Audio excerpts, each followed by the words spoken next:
Welcome to ancient English classes. Ancient English classes में आप सभी का बहुत बहुत स्वागत है। आज हम क्लास 9 बिहाइव की poem a legend of the Northland को एक्सप्लेन करेंगे। इस पोएम को फैब कैरी ने राइट किया है। यह पोएम हमें एक बूढ़ी औरत की कहानी के बारे में बताती है जिसने अपने लालच के कारण सेंट पीटर को नाराज़ कर दिया था। तो पोएम को शुरू करते हैं। पोएम की फर्स्ट लाइन है अवे अवे, दूर दूर तक, इन द नॉर्थलैंड। नॉर्थलैंड उत्तरी ध्रुव का एक स्थान जहाँ पर सूर्य की किरणें बहुत कम पहुँच पाती हैं, जिसके कारण वहाँ पर बहुत ज़्यादा सर्दी पड़ती है। नेक्स्ट लाइन में देखते हैं where the hours of the day are few, जहाँ पर दिन बहुत छोटे होते थे, जहाँ पर दिन बहुत छोटे होते हैं। And the night are so long in the winter, और विंटर में रातें बहुत लंबी होती हैं। नेक्स्ट लाइन में देखते हैं that they can not sleep them through, उन रातों को आप सोकर नहीं गुजार सकते हो क्योंकि रातें वो बहुत लंबी होती हैं। अगले स्टेंजा में देखते हैं where they harness the swift reindeer, दे यहाँ पर वहाँ के निवासियों के लिए इंडिकेट किया गया है। रेंडियर टू द स्लेज, यहाँ पे पोएटेस कहती हैं जहाँ पर वे लोग स्लेज को रेंडियर से बांध देते थे, जहाँ पर स्लेज को तेज चलने वाले रेंडियर, रेंडियर मीन्स होता है उत्तरी ध्रुव पर पाया जाने वाला एक प्रकार का हिरन। तो वो लोग रेंडियर से उस स्लेज को बांध देते थे वेयर इट स्नोज, जब बर्फ पड़ती थी। अगली लाइन में देखते हैं and the children look like bears cub in the funny furry cloth. Furry cloth का मीन्स होगा रोए वाले कपड़े। जब बच्चे फनी फरी क्लॉथ पहनते थे तो बिल्कुल वो भालू के बच्चों के समान दिखाई देते थे। अगले स्टिंजा को देखते हैं they tell them a curious story, यहाँ पे दे घर के बड़े बुजुर्गों के लिए यूज़ किया गया है, देम बच्चों के लिए। जब घर के बड़े बुजुर्ग बच्चों को एक क्यूरियस, एक स्ट्रेंज कहानी सुनाते थे, I don't believe it is true, यहाँ पे पोएटेस कहती हैं कि मैं उस कहानी पर बिल्कुल विश्वास नहीं करती थी, मुझे बिल्कुल विश्वास नहीं था कि वो कहानी सच्ची होगी। अगली लाइन में देखते हैं and at you may learn a lesson if I tell the tale to you, यदि मैं आपको एक कहानी सुनाऊं तो उस कहानी से आप कुछ सबक या लेसन सीख सकते हैं। Once when the good Saint Peter lived in the world below, Saint Peter Jesus Christ के शिष्यों के लिए कहा गया है। जीसस क्रिस्ट के शिष्यों को सेंट पीटर कहा गया है। तो जब सेंट पीटर इस दुनिया में रहते थे तब and walked about it preaching just as he did you know, यहाँ पे पोएटेस कहती हैं कि जब सेंट पीटर इस दुनिया में रहते थे और वह घूम घूम कर क्रिश्चियनिटी का मैसेज देते थे, जैसा कि उन्होंने अपना कार्य किया, आप जानते हैं, जैसा कि उन्होंने अपना कार्य किया, लोगों को उपदेश दिया। अगले स्टेंजा में देखते हैं he came to the door of the cottage in the travelling round the earth, जब वो पृथ्वी पर भ्रमण कर रहे थे, जब वो दूर दूर तक पृथ्वी पर भ्रमण कर रहे थे तो उन्हें एक कॉटेज दिखाई दी। वह उस कॉटेज के दरवाजे पर पहुँचे where a little women was baking, a little women was making cakes, जहाँ पर एक बूढ़ी औरत केक बना रही थी and baking them on the hearth, hearth means भट्टी, और उन केकों को भट्टी में सेंक रही थी। यहाँ पे पोएटेस कहती हैं कि जिस समय सेंट पीटर इस दुनिया में भ्रमण कर रहे थे, मतलब पृथ्वी पर भ्रमण कर रहे थे और भ्रमण कर रहे थे तो उन्हें एक कॉटेज दिखाई दी। वह उस कॉटेज के दरवाजे पर पहुँचे जहाँ पर उन्होंने देखा एक बूढ़ी औरत केक बना रही थी और वह उन केकों को भट्टी में सेंक रही थी। अगले स्टेंजा में देखते हैं एंड बीइंग फेंट with the fasting for the day was almost done, पूरे दिन से उन्होंने कुछ भी नहीं खाया पिया था। फास्टिंग मीन्स होता है उपवास होना। यहाँ पर उन्होंने पूरे दिन से कुछ भी नहीं खाया पिया था, जिसके कारण उनको काफ़ी वीकनेस लग रही थी, काफ़ी कमजोरी लग रही थी, जिसके कारण उन्हें चक्कर आ रहा था, ऐसा लग रहा था मानो वो बेहोश हो जाएंगे। अगली लाइन में देखते हैं he asked her, he asked her from her store of the cake to give him a single one, उन्होंने सेंट पीटर ने उस औरत से अपने केक के स्टोर से एक केक देने के लिए कहा। तो अगले स्टेंजा को देखते हैं। So she made a very little cake. उस बूढ़ी औरत ने सेंट पीटर के लिए एक बहुत छोटा सा केक बनाया। बट एज इट बेकिंग ले, और जैसे ही उसने इस केक को पकने के लिए भट्टी में रख दिया, सी लुक्ड एट इट। जब ये केक पक गया, सी लुक्ड एट इट, उसने इस केक को देखा। एंड थॉट, और सोचा, इट सीम्ड टू लार्ज, यह देखने में इतना बड़ा दिखाई देता है, टू गिव अवे, कि वह औरत इस केक को सेंट पीटर को देना नहीं चाहती थी। इस स्टेंजा में पोएटेस कहती हैं कि उस बूढ़ी औरत ने सेंट पीटर के लिए एक छोटा सा केक बनाया और उसको भट्टी में पकाया। जब ये केक पक गया, तब उसने देखा कि यह केक देखने में इतना बड़ा है कि वह सेंट पीटर को देना नहीं चाहती थी। अगले स्टेंजा में देखते हैं। Therefore she kneaded another. Kneaded means गूथना, नीडेड मीन्स आटे को गूथना। यहाँ पे पोएटेस कहती हैं कि उस बूढ़ी औरत ने दूसरा केक बनाने के लिए आटे को गूथा। And still a smaller one, और उस आटे से, उस गूथे हुए आटे से एक छोटा सा केक बनाया। But it looked when she turned it over, और जब ये केक पक गया, तब उसने इस केक को पलट कर देखा। As large as the first had done, यह केक इतना बड़ा था जितना कि पहले वाला केक था। इस स्टेंजा में पोएटस कहते हैं कि उसने दूसरा केक बनाने के लिए आटे को गूथा और उससे एक छोटा सा केक बनाया। और उसने जब ये केक पक गया, तब उसने इस केक को पलट कर देखा। यह केक पहले जैसा उतना ही बड़ा था जितना कि पहले वाला था।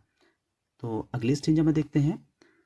देन सी टुक अ टिनी स्क्रैप। स्क्रैप मीन्स होता है एक छोटा सा टुकड़ा ऑफ डो। डो मीन्स होता है गूथा हुआ आटा। उसने उस गूथे हुए आटे से एक छोटा सा टुकड़ा लिया।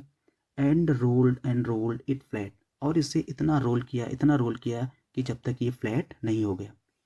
And baked it thin as a buffer. Buffer means होता है एक पतला सा पापड़ या पतली सी रोटी। उसने इस केक को एक पतले से पापड़ की तरह बना दिया। But she couldn't part with that, लेकिन फिर भी उस औरत ने सेंट पीटर को उस केक का एक भी छोटा सा हिस्सा नहीं दिया। यहाँ पे पोएटेस कहती है कि उसने एक छोटा सा केक बनाया, और वह केक इतना सा पतला था, इतना पतला था जैसे एक वफ़र होता है, जैसा एक पापड़ होता है। लेकिन उस पतले से केक से भी उसने एक छोटा सा उसका हिस्सा भी नहीं दिया जिससे वो उस केक को खा सकें। तो अगले स्टेंजा को देखते हैं। फॉर सी सेड, उस बूढ़ी औरत ने कहा, my cake that seem too small when I eat of them myself. उस बूढ़ी औरत ने कहा, जब मैं केकों को खाती हूँ, जब मैं स्वयं केक को खाती हूँ, तब ये केक इतने छोटे दिखाई देते हैं। Are at too large to give away, लेकिन जब मैं किसी दूसरे को देती हूँ, तब ये केक बहुत बड़े दिखाई देते हैं। So she put them on the shelf. इस प्रकार उस बूढ़ी औरत ने उन केक को उठाकर सेल्फ में रख दिया। तो अगले स्टेंजा को देखते हैं। Then good Saint Peter grew angry. तब यह सब देखकर सेंट पीटर बहुत ज़्यादा नाराज़ हो गए। For he was hungry and फेंट, क्योंकि वह बहुत भूखे थे और पूरे दिन से उन्होंने कुछ भी नहीं खाया पिया था और उनको काफ़ी वीकनेस लग रही थी। ऐसा लग रहा था कि उनको बहुत चक्कर आ रहे हैं और वो बेहोश हो जाएंगे। अगली लाइन में देखते हैं। And surely such a woman was enough to provoke a saint. यहाँ पे पोएटेस कहते हैं कि निश्चित रूप से एक ऐसी औरत, निश्चित रूप से एक ऐसी औरत जिसके ऐसे कार्य हैं जो सेंट पीटर के गुस्से को भड़काने में काफ़ी हैं। एक ऐसी औरत जिसके कार्य सेंट पीटर के गुस्से को भड़काने के लिए काफ़ी हैं। अगले स्टेंजा को देखते हैं। एंड ही सेड, और उसने कहा, और यहाँ पे सेंट पीटर कहते हैं कि और सेंट पीटर ने कहा, you are far too selfish, आप बहुत ज़्यादा स्वार्थी हो। सेंट पीटर ने उस औरत से कहा कि आप बहुत ज़्यादा स्वार्थी हो। To dwell in a human form, आप एक ह्यूमन के रूप में, एक मानव के रूप में आपने जन्म लिया है, आप एक मानव के रूप में यहाँ पर रहती हो। To have both food and shelter, आपके पास दोनों खाने के लिए भोजन और रहने के लिए घर है। And fire to keep you warm, और आग है जो आपको गर्म रखती है। इन सारी चीज़ों के बावजूद भी तुम इतनी लालची हो और किसी ज़रूरतमंद को कोई भी चीज़ नहीं दे सकती हो, इसलिए आपको इन सब चीज़ों का उपयोग करने के लिए कोई अधिकार नहीं है। तो अगले स्टेंजा को देखते हैं। Now you shall build as the bird do. यहाँ पे सेंट पीटर उस बूढ़ी औरत को श्राप दे देते हैं कि तुम एक चिड़िया बन जाओ।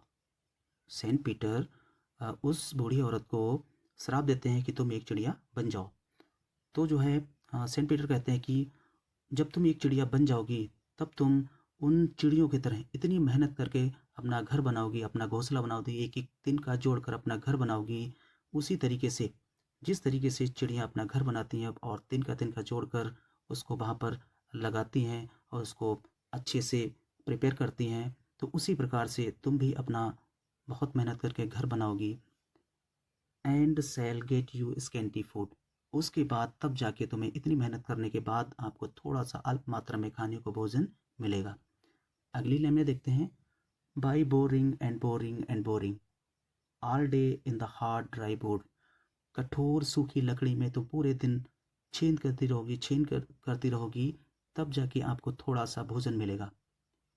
यहाँ पे पोएटिस कहती हैं कि आप पूरे दिन बहुत ज़्यादा मेहनत करोगी, उस मेहनत करने के बाद तब जाकर आपको बहुत थोड़ा सा खाने को मिलेगा। आगे के स्टेंजा में देखते हैं। Then up she went through the chimney never speaking a word. तब वह बूढ़ी औरत उस चिमनी से होकर गई। तब वह बूढ़ी औरत उस चिमनी से होकर गई या चिमनी में चली गई। नेवर स्पीकिंग अ वर्ड, और कभी भी एक शब्द नहीं बोला। यहाँ पे पोएटिस कहती हैं कि वह बूढ़ी औरत चिमनी के अंदर चली गई और उसने कभी भी एक भी शब्द नहीं बोला। And out of the top, और इसकी टॉप से, चिमनी की जो सबसे ऊपर भाग होता है, उस भाग से निकली फ्लू, उड़ते हुए एक वुड पेकर बनकर उड़ गई। उस चिमनी के टॉप से एक वुड पेकर बनकर उड़ गई। फॉर सी बा चेंज टू अ बर्ड, क्योंकि अब वो एक चिड़िया के रूप में बन गई थी या एक चिड़िया के रूप में बदल गई थी। यहाँ पे पोएटिस कहती हैं कि जब वो एक चिमनी के अंदर चली गई और उसने तब से कभी भी एक शब्द नहीं बोल पाया, और वह चिमनी के टॉप से एक वुड पैकर बनकर उड़ गई। फॉर, क्योंकि सी बात चेंज टू अ बर्ड, क्योंकि अब वो एक चिड़िया के रूप में बन गई थी। तो अगले स्टेंजा को देखते हैं। She had scarlet cap on her head and that was left the same. यहाँ पे पोएटिस कहते हैं कि उसके सिर पर एक चमकीली लाल रंग की टोपी लगी हुई थी। And that was left the same, और वो बिल्कुल वैसी ही लगी रही। जब वो चिमनी के अंदर घुसी थी तब उसके सिर पर एक लाल रंग की टोपी लगी हुई थी, और वो जब चिमनी से बाहर निकली वो टोपी बिल्कुल वैसी ही उसके सिर पर लगी रही।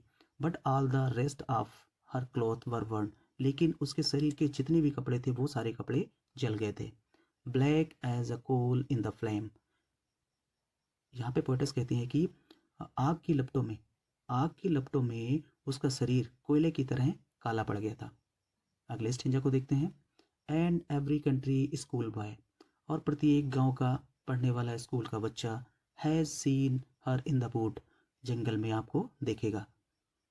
Where she lives in the tree, जहाँ पर तुम पेड़ों पर रहोगी, जहाँ पर तुम पेड़ों पर होगी, तो वो स्कूल के बच्चे आपको देखेंगे।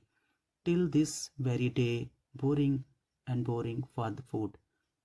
यहाँ पे पोएटिस कहते हैं कि पूरे दिन आप बोरिंग पूरे दिन आप छेद करती रहोगी, लकड़ी में छेद करती रहोगी, पेड़ों में छेद करती रहोगी, तब जाके आपको भोजन मिलेगा, जिससे आप उस भोजन को खाकर अपनी भूख मिटाओगी। तो आगे अब हम इस पोएम की पोएटिक डिवाइस देखेंगे।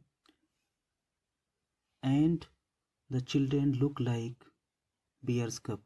यहाँ पे चिल्ड्रेन और बियर कप मीन्स भालू के बच्चे, दोनों का कंपेरिजन हुआ है और लाइक वर्ड का यूज हुआ है, इसलिए यहाँ पर सिम्बली पोएटिक डिवाइस का यूज किया गया है।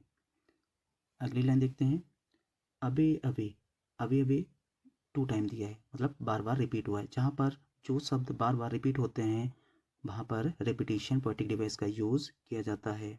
आगे देखते हैं, दे टेल देम, यहाँ पर टी टी टी, यहाँ पे टी लेटर बार बार रिपीट हुआ है। जहाँ पर कोई भी कॉन्सोनेंट बार बार रिपीट होता है तो वहाँ पर इलिट्रेशन पोएटिक डिवाइस का यूज़ किया जाता है। अगली लाइन में देखते हैं, and baked it thin as buffer. Buffer means पतला सा पापड़। यहाँ पर केक और पापड़ दोनों का कंपेरिजन किया गया है और एज का यूज़ किया गया है, तो यहाँ पर सिमली पोएटिक डिवाइस का यूज़ होगा। अगली लाइन में देखते हैं, black as coal in the flame. उसका शरीर इतना काला पड़ गया था जितना कि कोयला होता है। उसके शरीर और कोयले दोनों का कंपेरिजन किया गया है और एज वर्ड का यूज़ किया गया है, तो यहाँ पर सिमली पोएटिक डिवाइस का यूज़ हुआ है। Thank you so much watching this video. Like and subscribe my channel.